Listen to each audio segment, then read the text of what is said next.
Second point है abnormal behaviour में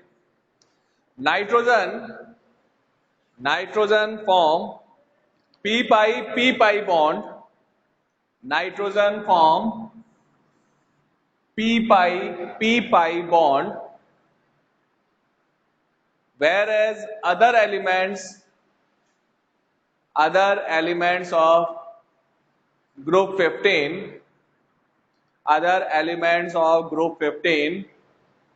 can form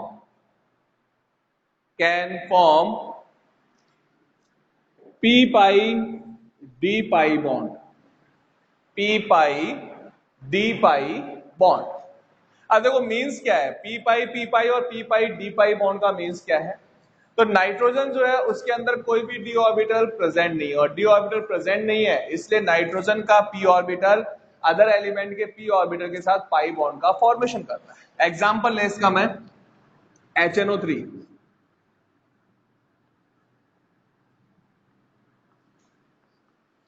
ये HNO3 है। HNO3 में नाइट्रोजन के पास 3 अनपेयर इलेक्ट्रॉन्स हैं। ये फर्स्ट अनपेयर इलेक्ट्रॉन ने ऑक्सीजन के साथ बॉन्डिंग किया, ये सेकंड अनपेयर इलेक्ट्रॉन ने ऑक्सीजन के साथ बॉन्डिंग करी, और एक अनपेयर इलेक्ट्रॉन हो रह गया, और जो पेयर इलेक्ट्रॉन है वो इसने कोऑर्डिनेट बॉन्ड का फॉर्मेशन कर लिया ऑक्सीजन के साथ। ठीक है, नाइट्रोजन का कॉन्फ़िगरेशन यही होता है 2s2 and 2p3। नाइट्रोजन का जो पेयर इलेक्ट्रॉन है उसने क्या किया, ऑक्सीजन के साथ कोऑर्डिनेट बॉन्ड का फॉर्मेशन कर लिया। ये जो पेयर इलेक्ट्रॉन है वो ऑक्सीजन के साथ कोऑर्डिनेट बॉन्ड बना रहा है, और जो 3 अनपेयर इलेक्ट्रॉन है इसमें से ये जो 2 अनपेयर इलेक्ट्रॉन है उसने एक ऑक्सीजन के साथ सिग्मा बॉन्ड, इसने इस ऑक्सीजन के साथ सिग्मा बॉन्ड।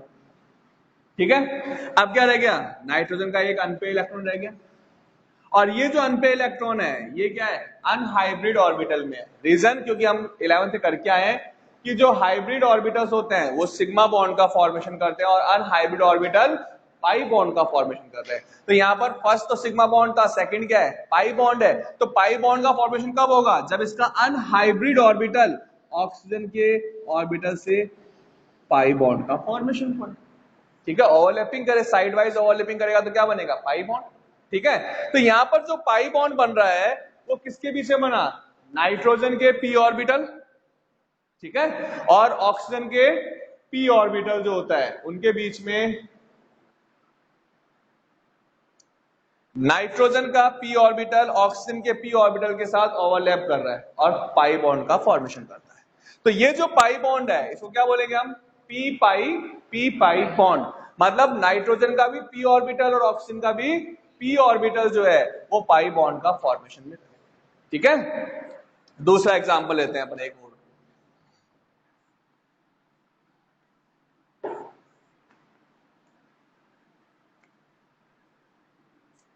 H3PO3, ठीक है, H3PO3। फास्फोरस का कॉन्फ़िगरेशन क्या होता है, 3s2 और 3p3, और वैकेंट ऑर्बिटल होता है कौन सा, 3d। अब यहां फास्फोरस कितने बॉन्ड बना रहा है, 1 2 3 4 एंड 5 बॉन्ड का फॉर्मेशन कर रहा है। इलेक्ट्रॉन अनपेयर है कितने इसके पास, 3, और कोवेलेंट बॉन्ड कितने बना रहा है ये, 5। तो इसको इलेक्ट्रॉन चाहिए 2 और, तो यहां से s का इलेक्ट्रॉन एक्साइटेड होकर कहां मूव कर जाता है, d में, और जब d में मूव कर जाएगा तो अब अपने पास यहां कितने अनपेयर इलेक्ट्रॉन हो गया, 1 2 3 4 5 अनपेयर इलेक्ट्रॉन। ठीक है, 1s 3p और 1d। अब ये जो अनपेयर इलेक्ट्रॉन है इसने ऑक्सीजन के साथ सिग्मा बॉन्ड का फॉर्मेशन किया। सेकंड अनपेयर इलेक्ट्रॉन है उसने भी क्या कर लिया, ऑक्सीजन के साथ sigma bond. Third unpaired electron है उसने भी ऑक्सीजन के साथ क्या किया, सिग्मा बॉन्ड का फॉर्मेशन किया। ठीक है, अब यहां पर जो फोर्थ इलेक्ट्रॉन है वो क्या करता है, ऑक्सीजन के साथ सिग्मा बॉन्ड का फॉर्मेशन करेगा। बाकी सब में देखो ऑक्सीजन के साथ हाइड्रोजन अटैच था, इसलिए ऑक्सीजन की केवल एक ही वैलेंसी थी जो इसके साथ सिग्मा बॉन्ड बना रहा है। बट यहां पर क्या है, ऑक्सीजन डबल बॉन्डेड है, यानी एक सिग्मा बॉन्ड है और एक क्या है, तो इसका जो हाइब्रिड ऑर्बिटल है वो तो ऑक्सीजन के साथ सिग्मा बॉन्ड बनाएगा, और अनहाइब्रिड ऑर्बिटल जो है वो क्या बनाएगा इसके साथ, पाई बॉन्ड का फॉर्मेशन करेगा। तो बताओ यहां पर जो डी ऑर्बिटल है वो किसका है? फास्फोरस का। और जो पी ऑर्बिटल है वो किसका है? ऑक्सीजन का, क्योंकि ऑक्सीजन के पास डी तो होता ही नहीं है, ऑक्सीजन के पास केवल क्या होता है? पी ऑर्बिटल ही होता है, सेकंड पीरियड के एलिमेंट है, और सेकंड पीरियड के एलिमेंट में डी ऑर्बिटल होते ही नहीं है। ठीक है, तो यहां पर ऑक्सीजन का तो पी ऑर्बिटल है और फास्फोरस का डी ऑर्बिटल, दोनों मिलके क्या कर रहे हैं? साइड वाइज ओवरलैपिंग करके पाई बॉन्ड का फॉर्मेशन कर रहे हैं। तो यहां पर जो पाई बॉन्ड बना है वो किससे बना? फास्फोरस का डी ऑर्बिटल और ऑक्सीजन का पी ऑर्बिटल। तो किस टाइप का बॉन्ड बना? डी पाई पी पाई। तो हमने क्या नोट किया यहां पर कि नाइट्रोजन जो है वो केवल पी पाई बॉन्ड बना सकता है, बट यहां पर जो अदर एलिमेंट्स हैं उनके पास डी ऑर्बिटल्स प्रेजेंट होते हैं, इसलिए वो डी पाई पी पाई बॉन्ड का फॉर्मेशन कर सकते हैं। ठीक है, तो ये हो गया हमारे पास सेकंड एबनॉर्मल बिहेवियर। अब बात करते हैं हम थर्ड पॉइंट की, जो हम पहले भी डिस्कस कर चुके हैं। क्या था थर्ड पॉइंट? लिख लो third point. Due to absence of D orbital, due to absence of D orbital, absence of d orbital, nitrogen form NCl3, nitrogen form NCl3, whereas other elements of this group, other elements of this group can extend their valency, can extend their valency, extend their valency and form EX5, EX5। E मतलब कोई भी element है nitrogen को छोड़ के, phosphorus, arsenic, antimony, bismuth, कोई भी हो सकता है, और X अपने पास क्या है? हैलोजन है। So form EX5 type of halides. ठीक है, तो ये हो गया अपने पास एबनॉर्मल बिहेवियर, जो हमने लास्ट टॉपिक छोड़ा था। अब आगे स्टार्ट करते हैं अपन। हेडिंग डालो केमिकल रिएक्टिविटी। ये सब फिजिकल प्रॉपर्टीज में हम डिस्कस कर रहे थे, अब नोट करना है chemical reactivity. Chemical reactivity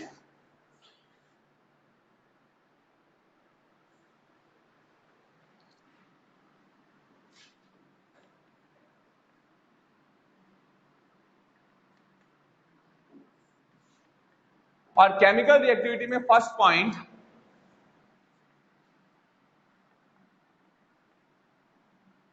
reactivity towards hydrogen, reactivity towards hydrogen.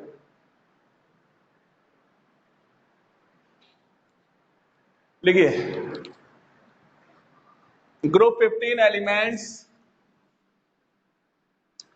react with hydrogen,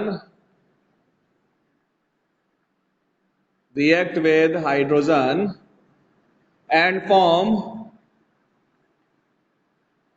EH3 type of hydrides, EH3 types of hydrides।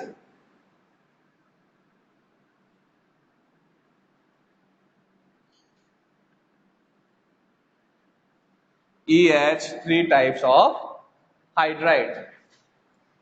Group 15 elements react with hydrogen, react with hydrogen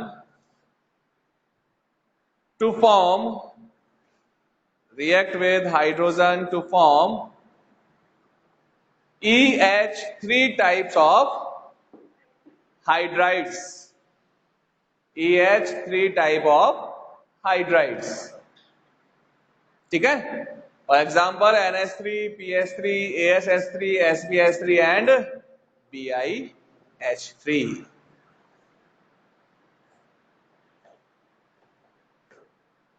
ठीक है, अब note करेंगे हम properties of hydrides. Properties of hydrides. First, stability,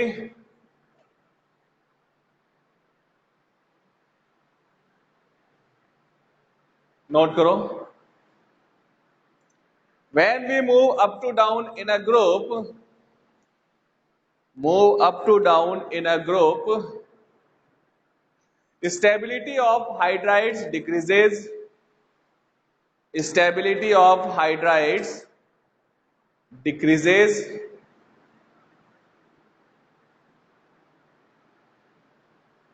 due to increasing size of central element. Due to increasing size of central element,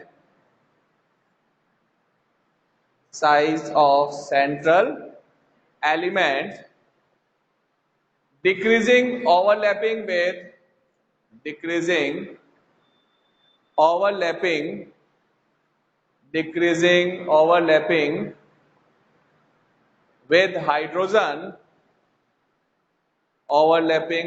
hydrogen, and also decreasing their thermal stability.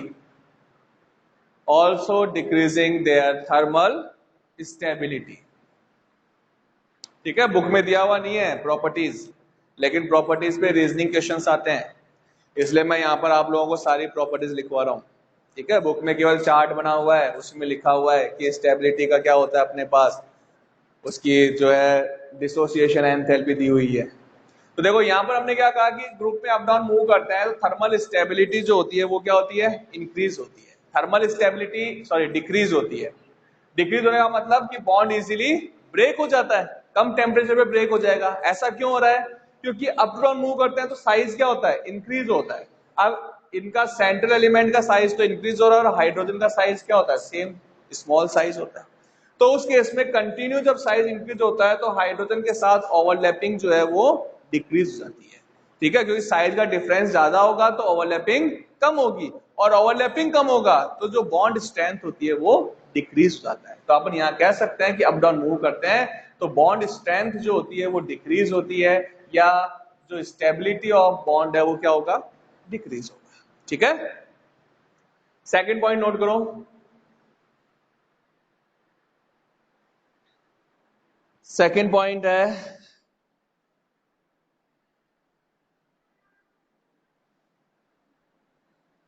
या वही नहीं इसमें से। सेकंड पॉइंट नोट करो, boiling point. Boiling point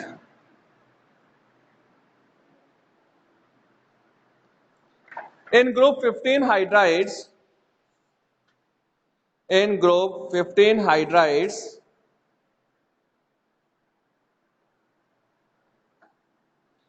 boiling point increases down the group.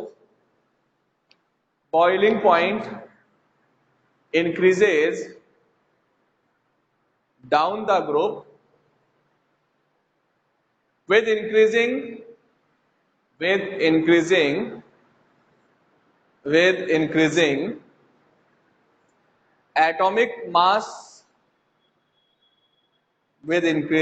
atomic mass, or molar mass of hydride. Atomic mass तो किसके लिए, element के रेस्पेक्ट में बोला अपन ने, और मोलर मास किसके रेस्पेक्ट में बोला है, कंप्लीट मॉलिक्यूल के रेस्पेक्ट में। ठीक है ना भाई, हाइड्रोजन सबके साथ जुड़ा हुआ है तो इसके मास में तो कोई चेंजेस हो ही नहीं रहा। मास किसका चेंज हो रहा है, सेंट्रल एलिमेंट का चेंज हो रहा है, इसलिए मैंने यहां लिखा है एटॉमिक मास। किसके रेस्पेक्ट में, एलिमेंट के रेस्पेक्ट के अंदर। या मॉलिक्यूलर मास बोले तो मॉलिक्यूलर मास में भी चेंजेस किसके कारण होगा, केवल एलिमेंट के कारण होगा। ठीक है, तो अप टू डाउन मूव करता है तो बॉइलिंग पॉइंट जो होता है वो इंक्रीज होता है। इंक्रीज क्यों हो रहा है, क्योंकि अपने पास मोलर मास या एटॉमिक मास जो है वो इंक्रीज होता है। ठीक है, but NH3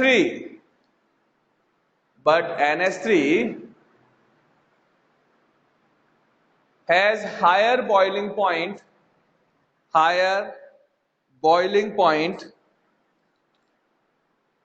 higher boiling point than other hydrides, than other hydrides, because ammonia molecules, because ammonia molecules form hydrogen bond, ammonia molecules form hydrogen bonds and associate with each other, and associate with each other.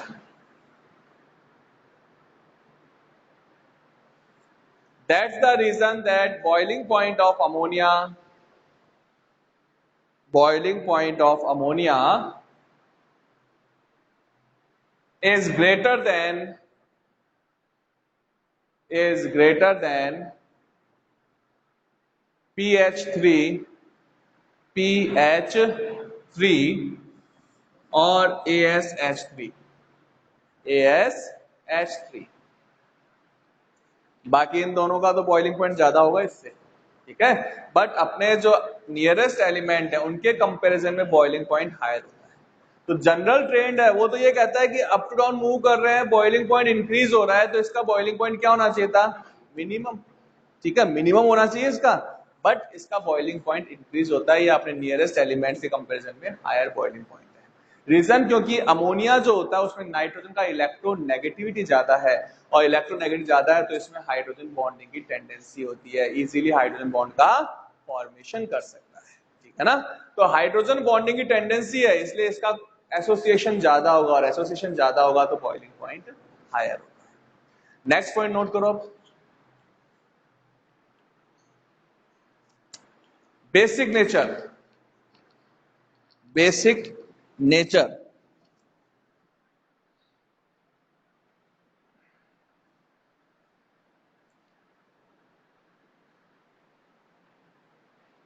Ammonia is strong Lewis base.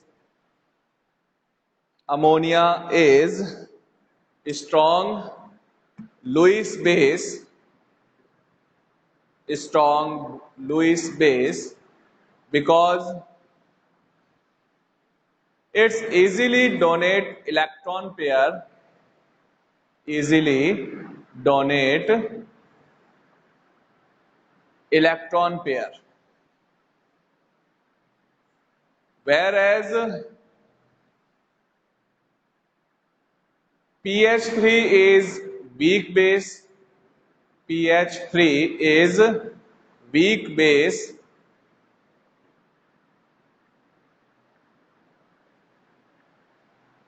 and other hydrides, and other hydrides do not show basic nature, do not show basic nature.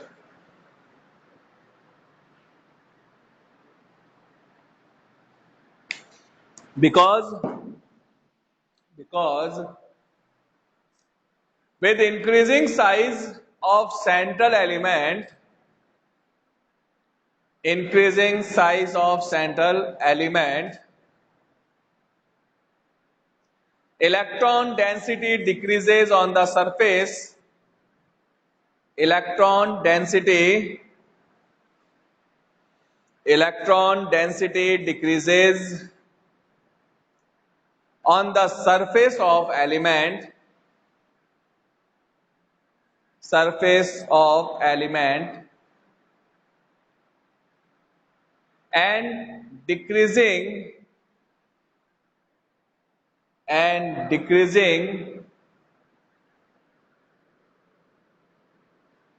electron donating electron pair, and decreasing electron pair donating nature in unit volume, electron pair donating nature in unit volume. in unit volume, therefore decreasing basic strength, decreasing basic strength। देखो भाई यहां क्या है point अपने पास कि NH3 जो है वो तो बहुत स्ट्रॉन्ग बेस है, स्ट्रॉन्ग बेस है। PS3 क्या है, वीक बेस है। और जो अदर एलिमेंट है वो बेसिक स्ट्रेंथ शो ही नहीं करते। क्यों नहीं करते? अब बात करें अपन लुईस बेस की, तो लुईस बेस क्या होते हैं, जो इलेक्ट्रॉन पेयर डोनेट करते हैं वो सब क्या होते हैं, लुईस बेस होते हैं। तो अपने पास अमोनिया जो है वो तो स्ट्रॉन्ग बेस है, यानी इजीली इलेक्ट्रॉन पेयर डोनेट कर देगा, बट अदर एलिमेंट्स जो होते हैं वो इलेक्ट्रॉन पेयर डोनेट नहीं करते हैं इजीली। क्यों नहीं करते हैं? क्योंकि अमोनिया का साइज तो क्या होता है, नाइट्रोजन का साइज स्मॉल साइज है, और स्मॉल साइज है तो इसके सरफेस पे इलेक्ट्रॉन डेंसिटी जो है ज्यादा होगी। स्मॉल साइज है तो सरफेस पे इलेक्ट्रॉन डेंसिटी क्या होगी, ज्यादा होगी। अपने पास कितने होते हैं सरफेस पे इलेक्ट्रॉन, 5 होते हैं ना, 5 इलेक्ट्रॉन, 2s2 2p3, ठीक है। तो सरफेस पे इलेक्ट्रॉन डेंसिटी ज्यादा है, और सरफेस पे इलेक्ट्रॉन डेंसिटी ज्यादा है, इट मींस इलेक्ट्रॉन क्या होंगे, पास पास होंगे। तो उस केस में यूनिट वॉल्यूम में इलेक्ट्रॉन पेयर डोनेटिंग टेंडेंसी क्या होती है, ज्यादा होती है, इजीली इलेक्ट्रॉन पेयर को डोनेट कर सकता है।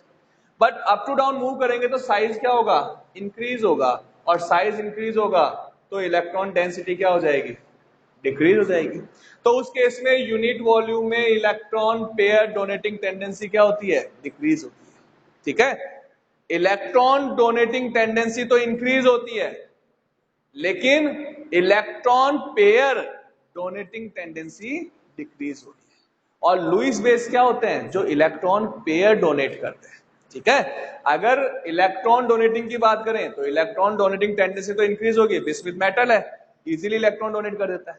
बट यहाँ इलेक्ट्रॉन नहीं करना है अपने को, इलेक्ट्रॉन पेयर की बात कर रहे हैं, ठीक है। तो जैसे साइज इंक्रीज होगा सरफेस पे इलेक्ट्रॉन डेंसिटी कम होगा, और यूनिट वॉल्यूम में इलेक्ट्रॉन पेयर डोनेट करने की टेंडेंसी क्या हो जाएगी, कम हो जाएगी। इसलिए इनका बेसिक स्ट्रेंथ डिक्रीज होता है, या ये बेसिक स्ट्रेंथ शो नहीं करेंगे, ठीक है। तो ये हमने इसके अंदर बेसिक स्ट्रेंथ का पॉइंट लिखा है। फिर एक पॉइंट और लिखो,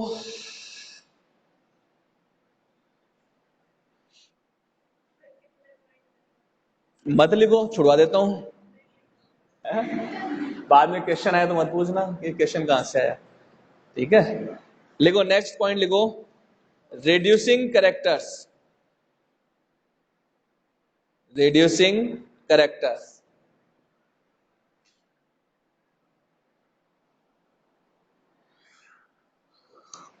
In group 15 hydrides, in group 15 hydrides,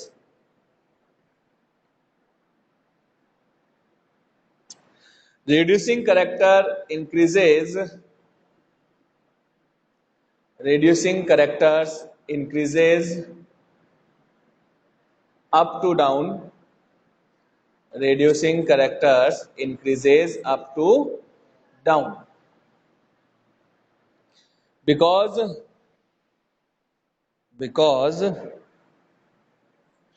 decreasing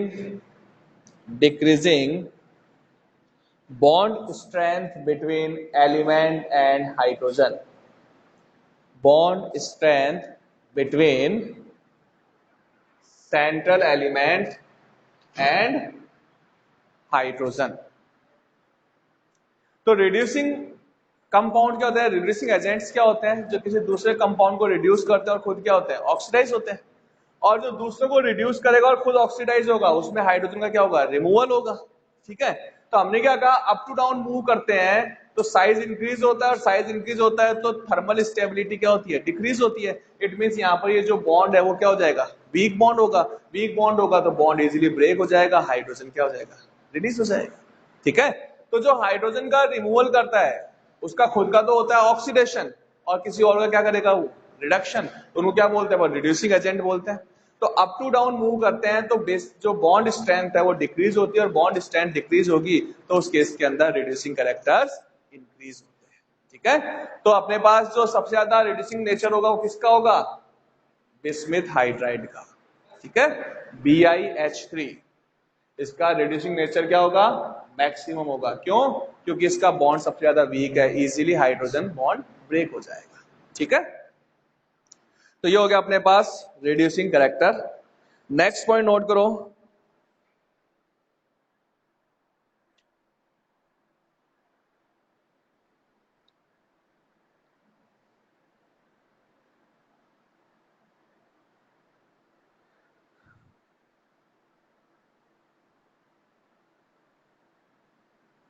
in group 15 hydrides, in group 15 hydrides bond angle, heading डालो बॉन्ड एंगल,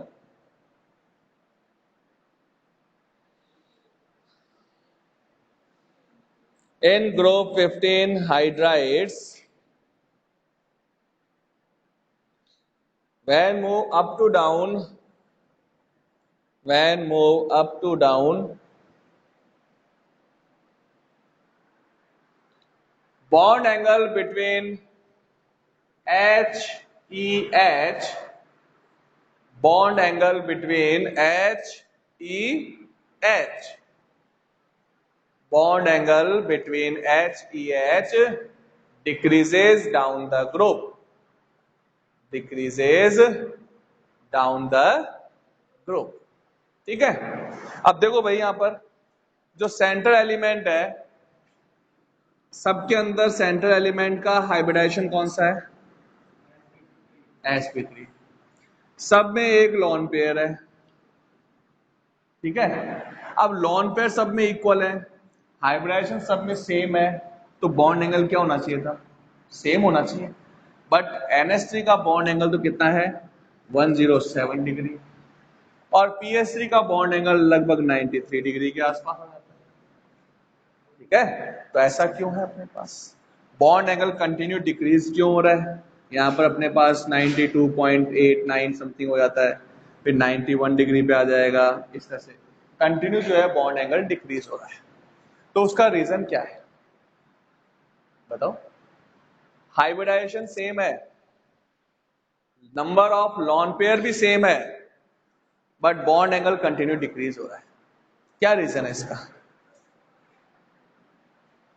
ग्रुप में अप टू डाउन मूव करते हैं तो बॉन्ड एंगल डिक्रीज हो रहा है, NH3, PS3, ASH3, SbH3, BiH3 सबके अंदर सेम हाइब्रिडाइजेशन है sp3, बॉन्ड एंगल भी सब में सेम है, सॉरी लॉन पेयर जो है वो भी सब में सेम है, तो फिर बॉन्ड एंगल डिक्रीज क्यों हो रहा है, क्यों हो रहा है भाई, हर्षवर्धन बताया गया, बॉन्ड एंगल डिक्रीज क्यों हो रहा है, गुंजन, शिल्पा बताओ, बॉन्ड एंगल डिक्रीज क्यों हो रहा है, ग्रुप में अप टू डाउन मूव करते हैं तो बॉन्ड एंगल डिक्रीज होता है, क्यों हो रहा है बॉन्ड एंगल डिक्रीज, जबकि अपने पास तो जो है लॉन पेयर भी सेम है, हाइब्रिडाइजेशन भी सेम है, नंबर ऑफ बॉन्ड पेयर भी सेम है, फिर क्या चीज सेम नहीं है, जो ये बता देगा क्या चीज सेम नहीं है वो इसका आंसर भी बता देगा। आंसर तुम्हारे सामने लिखा हुआ है, साइज भी यहां कह सकते हैं, और इलेक्ट्रॉन सेम, साइज गुंजन, अच्छा फिर साइज से क्या इफेक्ट होगा,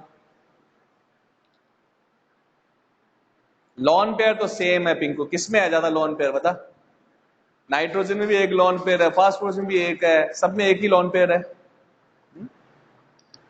ऐसे हवा में तीर चला रहे हो क्या, हा? ना, और सोचो, हाँ शैलेश ने सही बताया भाई पढ़ के, नहीं बॉन्ड डिसोसिएशन एंथैल्पी नहीं आएगा, इलेक्ट्रॉन नेगेटिविटी होता है। ठीक है, देखो आप लोग सब भूल गए 11th के अंदर वेस्पर थ्योरी थी, है ना, तो शैलेश ने बुक में से देख के एकदम सही बताया कि इलेक्ट्रोनेगेटिविटी डिपेंड करेगा। क्या था वेस्पर थ्योरी के अंदर, कि अगर मेरे पास A2B टाइप का कोई कंपाउंड है, ठीक है, AB2 टाइप का या A2B टाइप का कोई कंपाउंड है, तो उस कंपाउंड में अगर सेंट्रल एलिमेंट की इलेक्ट्रोनेगेटिविटी ज्यादा होती है तो उस केस में शेयरिंग इलेक्ट्रॉन किस तरफ जाता है, सेंट्रल एटम की तरफ मूव करेगा। और अगर ये शेयरिंग इलेक्ट्रॉन्स जो है वो सेंट्रल एटम की तरफ मूव करेगा, शेयरिंग इलेक्ट्रॉन सेंट्रल एटम की तरफ आ गया, क्यों, क्योंकि सेंट्रल एटम की इलेक्ट्रोनेगेटिव ज्यादा थी, तो उस केस में बॉन्ड पेयर इलेक्ट्रॉन्स का डिस्टेंस क्या हो गया, कम हो गया। और बॉन्ड पेयर इलेक्ट्रॉन्स का डिस्टेंस कम होगा तो बॉन्ड पेयर रिपल्शन इंक्रीज होगा, और जब भी बॉन्ड पेयर रिपल्शन इंक्रीज होता है तो बॉन्ड एंगल इंक्रीज होता है। अब यहां पर क्या हो रहा है, अप टू डाउन जा रहे हैं, तो कंटिन्यू सेंट्रल एलिमेंट की इलेक्ट्रोनेगेटिविटी क्या हो रही है, डिक्रीज हो रही है। और अगर सेंट्रल एलिमेंट की इलेक्ट्रोनेगेटिविटी डिक्रीज होगी तो ये जो बॉन्ड पे इलेक्ट्रॉन्स हैं इनका डिस्टेंस क्या होगा, कंटिन्यू इंक्रीज होगा। और अगर इलेक्ट्रॉन पेयर का डिस्टेंस इंक्रीज होगा तो इनके बीच में बॉन्ड पेयर रिपल्शन क्या हो जाएगा, डिक्रीज हो जाएगा। और बॉन्ड पेयर रिपल्शन डिक्रीज होगा तो बॉन्ड एंगल भी क्या होगा, डिक्रीज हो जाएगा। ठीक है, तो नाइट्रोजन की इलेक्ट्रॉनिक सबसे ज्यादा थी, इसलिए इलेक्ट्रॉन जो है उसके बिल्कुल पास में आ गए, तो बॉन्ड पेयर रिपल्शन मैक्सिमम था, जबकि बिस्मिथ में बॉन्ड पेयर रिपल्शन क्या हो गया, मिनिमम हो गया। ठीक है, तो बॉन्ड पेयर रिपल्शन कम होगा, बॉन्ड एंगल कम हो जाएगा, बॉन्ड पेयर रिपल्शन ज्यादा होगा, बॉन्ड एंगल इंक्रीज होता है। ठीक है, तो ये हमारे पास इसका रीजन हो गया, और टाइम भी कंप्लीट हो गया अपना।